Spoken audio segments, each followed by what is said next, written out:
I used to fall asleep in under 5 minutes. Now I am averaging about 3 hours of sleep a night, and that's how I knew something was wrong. So let me set the scene for you. I'm actually filming this after my sleep study that I did last night. Not because I suddenly forgot how to sleep when it comes to the sleep study, but it was because my body had changed. And I wanted to talk about what that taught me with sleep, burnout, and just energy and how it reacts to what's going on in your life.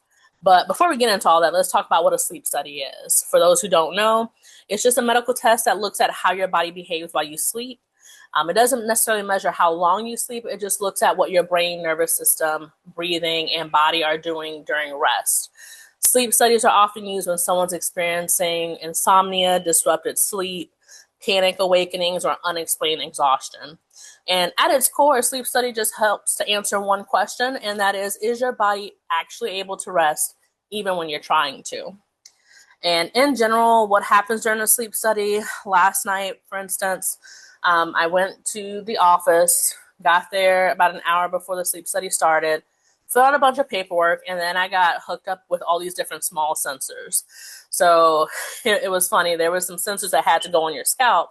I'm thinking it was just going to go around like the perimeter of my forehead, things like that. So I had came in with my scarf on, ready to go. And she's like, yeah, take that off. I actually got to reach into your scalp and put these sensors on. So I had a sensor here, two around my head, one in the middle, and then one in the back. And then I had two sensors on my chest for heart rate, and then a band that also might have been for heart rate, I think. I had some sensors around my eyes to track the eye movement. And then I had another band around my waist. I'm not sure what that was for, but I'm sure that was for something very important. But it was nothing painful, but it was just more so awkward and uncomfortable because you're sleeping with all these things like on you and there's so many cords. And I know I woke up a couple of times during the night thinking I was like strangling myself because I had either turned or shifted in the bed. It was a mess. Definitely not one of my best nights of sleep for sure. But you sleep as normally as possible. You're encouraged to sleep like you normally would do at home. Even if you take a long time to fall asleep, you wake up often, or you feel restless, all of that information is still valuable. You don't necessarily have to sleep well for the test to work. And again, what they're monitoring during the night is your brain activity, sleep stages, breathing patterns, oxygen levels. Oh, that was another thing. I was wearing a oxygen meter on my finger as well. Heart rhythm, muscle tension and movement, and any signs of stress in the nervous system, basically. This gives the doctor a full picture of how your body is responding to rest. The morning after, very simple. I went to bed at around 10 p.m. And at 5 a.m. prompt, the technician came in, flipped on the lights, and said, all right, you're all set. Time to go home. Sensors and everything were removed. And then, I'll get my results in 7 to 10 days or so. Why do sleep studies matter, especially with burnout? So sleep studies, they're not just for snoring or sleep apnea, but they're often used when basically your body won't calm down. You wake up in a panic. Again, your sleep feels shallow or fragments and you're exhausted, but you're still wired. And again, resting does not restore you. Who I used to be with my previous sleep schedule, me and sleep used to be like this. We had a very close relationship. I've never, ever had trouble sleeping. The running joke with my family and friends was that once I roll over in my preferred sleep position, which is on my stomach, I was out in 5 minutes or less. Sleep was easy. It was automatic. Never had any issues with it. But something shifted, I would want to say, like right around Thanksgiving time. One night I couldn't sleep at all. I was like, all right, whatever, weird. It's fine. The next night I'm going to go to bed super early because I'm exhausted. Psych. I stayed up the entire night and then I finally fell asleep like around 6 a.m. the next day. And then the next day after that, or next evening, I would drift off, but then I would wake up in a panic. And I'm talking like some extreme like panic and anxiety to the point where I had to turn all the lights on in my room. And I actually had to pace my room like 5 to 10 minutes just to kind of calm my nervous system down. It was nothing. It was just the strangest thing. I've never had a panic attack in my life. I've never had anxiety attacks. So I don't know how to explain it, but it was terrifying to say in the least. I remember one night that happened to me like 6 times in one evening. And so I would say, thankfully, the panic and the anxiety piece wore off a little bit. I finally was able to get into my doctor to talk about what was going on. I was like, I don't care about the not getting sleep, really. I mean, I do care, but right now I don't like waking up in a panic like that and feeling so out of control. That's the part that I really don't like. And so they gave me some medication for it, but I hated the way I felt in the morning after taking it at night. So I was like, we'll figure something else out. And thankfully, actually, that was when the holidays were coming around again for Christmas. And so I was able to take some time off. And I think that truly helped, at least with the anxiety panic piece of it. But I was still not sleeping like I normally would. So yeah, so that's what prompted the sleep study. And I knew sleep was important. I didn't realize how important it was, though. Sleep is basically when the body turns off survival mode and does repair. When you don't get enough of it, your nervous system basically never gets the signal that it's safe. It's active repair and regulation. It helps with your brain and your nervous system, hormones and metabolism, your heart and immune system, muscles, tissues, and pain. All those things are affected by sleep. And that's, again, when the body does its preventative maintenance. And yeah, all the things. It was crazy. And so when you don't get enough sleep, these are the things that can happen to you. Nervous system dysregulation, your body stays in fight or flight, increased anxiety, panic, and hypervigilance, difficulty calming down even when safe. That was all the things I was experiencing those first few weeks. Cognitive and emotional effects, brain fog and poor concentration, emotional reactivity, decision fatigue, reduced resilience to stress. It was getting there to that point. Thankfully, I had time off. That really helped with that.